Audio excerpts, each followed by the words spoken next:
கிறிஸ்துவுக்குள் மிகவும் பிரியமானவர்களே, இயேசு கிறிஸ்துவின் நாமத்தில் உங்கள் யாவரையும் அன்போடு கூட நான் வாழ்த்துகிறேன். இந்த நாளிலும் தேவன் நம்மோடு கூட இடைப்படுகின்ற ஒரு வார்த்தை ஆதியாகமம் 39ஆம் அதிகாரம் 2ஆம் வசனம்.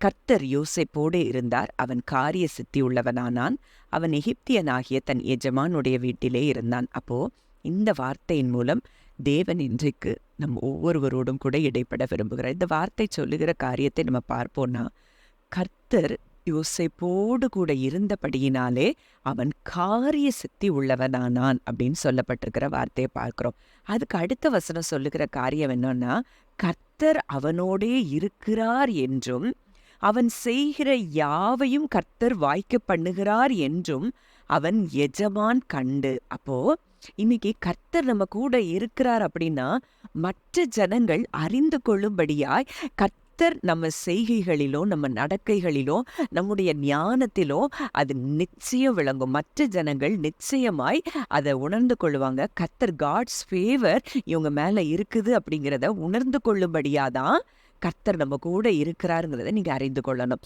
இப்போ இதே வார்த்தையை நான் இங்கிலீஷ்ல வாசிக்கிறேன். The Lord was with Joseph and he prospered in everything he did. As he lived in the house of his Egyptian master, his master saw that the Lord was with him and that the Lord made everything he did successful. அவன் செய்கிற எல்லாமே அங்க வெற்றியாக தான் இருந்தது. அவன் எடுக்கிற முடிவுகளாக இருக்கட்டும், அவனுடைய ஆக்ஷன்ஸாக இருக்கட்டும், எல்லாவற்றிலையும் தேவ ஞானம் அங்கே வெளிப்படுகிறத பார்க்கிறோம். அப்போ இன்றைக்கு நீங்க நினைக்கலாம், ஏன் கூட கர்த்தர் இருக்கிறாரா? அப்போ யோசேப்பு கூட இருந்தாரு, ஆனா இன்றைக்கு ஏன் கூட இருக்கிறாரா அப்படின்னு நம்ம யோசிக்கும் போது வேதத்துல மறுபடியுமா தேவன் சொல்லுகிற ஒரு வார்த்தை, நான் உன் கூட இருக்கிறேன்.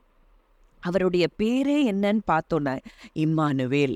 இம்மானுவேல் அப்படிங்கிறதற்கு தேவன் நம்மோடு இருக்கிறார். அப்போ இன்றைக்கு தேவன் நம்ம கூட இருந்தார்னா நம்ம சூழ்நிலைகளும் எப்படித்தான் இருக்கும், நம்ம செய்கிற எல்லாவற்றையும் அவர் வாய்க்கப்படுவார். ஒருவேளை யோசேப்பு அங்க போத்திபார் வீட்டில் இருக்கும்போது தான் இந்த காரியங்கள் சொல்லப்பட்டிருக்கிறத பார்க்கிறோம்.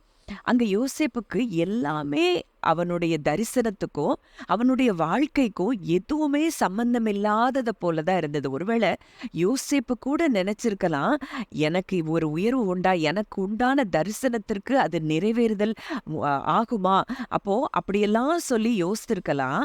ஆனா எரேமியா 32:27 பார்க்கிறோம், இதோ நான் மாம்சமான யாவருக்கும் தேவனாகிய கர்த்தர், என்னாலே செய்யக்கூடாத அதிசயமான காரியம் ஒன்று உண்டோ. அப்போ இன்றைக்கு தேவன் நம்மோடு கூட இடைப்படுகிற வார்த்தை அதுதான். இப்போ நீங்க எல்லாரும் நினைக்கலாம், இந்த சூழ்நிலையில தேவன் என்னோடு கூட இருக்கிறாரா, நான் போகிற பாதை அவருக்கு தெரியுமா தெரியாதா அப்படின்லாம் சொல்லி நீங்க கலங்கி கொண்டு இருக்கலாம். ஆனா தேவன் சொல்றாரு, என்னாலே செய்யக்கூடாத அதிசயமான காரியம் ஒன்று உண்டு. ஒருவேளை யோசிப்போ அப்படிதான் கலங்கி இருந்திருக்க கூடும்.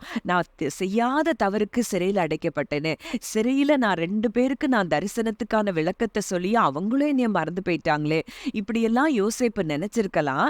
ஆனா தரிசனம் கொடுத்தவர் அவர் உண்மையுள்ளவர், அவர் வல்லமையுள்ளவர். அந்த தரிசனத்தை நிறைவேற்றுவதற்கான அத்தனை வல்லமையும் அவரிடத்துல இருக்கிறது. ஒருவேளை இன்றைக்கு கூட நீங்க எத்தனையோ வாக்குத்தத்தங்கள் உங்களுக்கு கொடுக்கப்பட்டிருக்கலாம், தரிசனங்கள் உங்களுக்கு கொடுக்கப்பட்டிருக்கலாம்.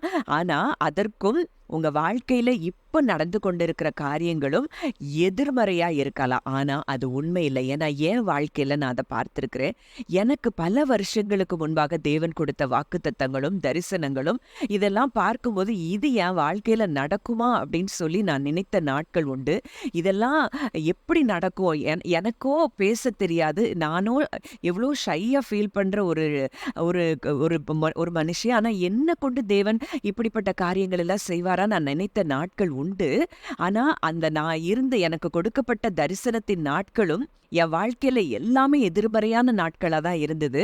ஆனா வேதம் சொன்னபடி, நீ தண்ணீர்களை கடக்கும் போது நான் உன்னோடு இருப்பேன், நீ ஆறுகளை கடக்கும் போது அவைகள் உன்மேல் புரளுவதில்லை, நீ அக்கினியில் நடக்கும் போது வேகாதிருப்பாய், அக்கினி ஜுவாலை உன் பேரில் பற்றாது அப்படிங்கிற அந்த வார்த்தையின்படி அவர் என்னோடு கூட இருந்து இன்றைக்கு அந்த வாக்குத்தத்தத்தின் நிறைவேறுதல்களை நான் ஒவ்வொன்றாக பார்த்து கொண்டிருக்கிறேன். அப்ப இன்றைக்கு இப்படிப்பட்ட காரியங்கள் உங்க வாழ்க்கையில நடந்து கொண்டிருந்தா நீங்க கலங்க தேவை தேவையில்லை. உங்களுக்கு கொடுத்த வாக்குத்தத்தங்களை நிறைவேற்ற அவர் வல்லமையுள்ளவர். அவராலே செய்யக்கூடாத அதிசயமான காரியம் ஒன்றுமில்லை என்பதை நீங்க அறிந்து கொள்ளணும். ஒரே நாள்ல சிறைச்சாலையில இருந்து அங்க எகிப்தின் அதிபதியா அங்க யோசேப்பு மாற்றப்படக்கூடுமானால் உங்க வாழ்க்கையில தேவன் அப்படிப்பட்ட காரியங்களை நிச்சயமாய் நிச்சயமாய் நிறைவேற்றுவார். அதைத்தான் நம்ம பார்க்கிறோம் மத்தேயு 28:20.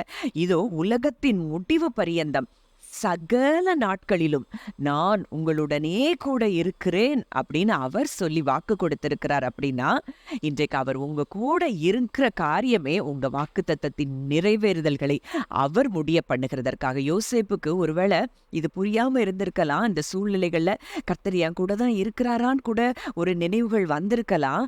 ஆனா அந்த சூழ்நிலையிலும் தேவன் அவனோடு கூட இருந்து அந்த வாக்குத்தத்தத்தின் நிறைவேறுதல்களை அவனுக்காக அதை முடிய செய்ய கூடும் என்றால் இன்றைக்கு நம்ம ஒவ்வொருத்தர் வாழ்க்கையிலையும் தேவனால் அப்படிப்பட்ட அற்புதங்களை செய்ய முடியும் என்பதை நீங்கள் அறிந்து கொள்ள வேண்டும். ஜெபிக்கலாம்.